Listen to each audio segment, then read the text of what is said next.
یک دیهاده یک بچک یک کسل داشته است همین دو گپ میزنه شتوک میکشیده است همین یگون میمون میمونه میمون مرحمت شما ده نوری دیده تاجی سر چای گرم چای خنک جای ملایم بالش کرپچه در سرخون شما ده شنوک مای هم میمونو که میشونیدن مثل خانه کار کردن میرفتیان کار کردن میرفتیان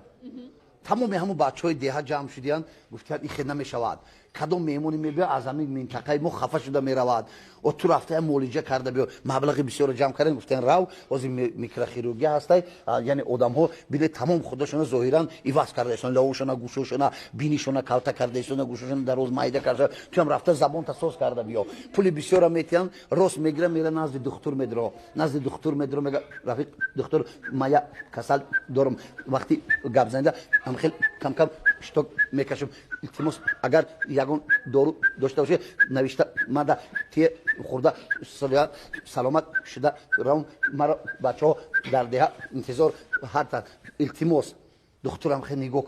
کرده خیلی کسل خدمت دارم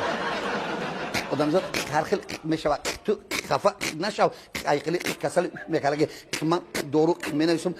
میتیم سحر بگه بعد ابد پیش ابد وقت خو دوری خو میخری خوراکی میخری راگشتی میخری مرحمت من گیر رحمت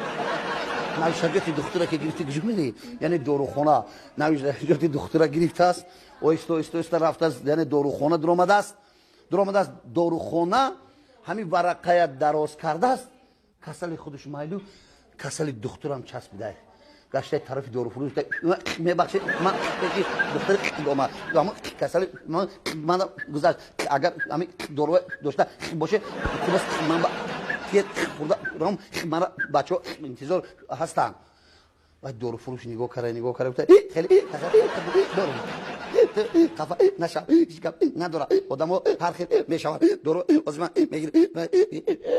یک خالتا دارو گرفته دو دست رفته یک جا پنهان شده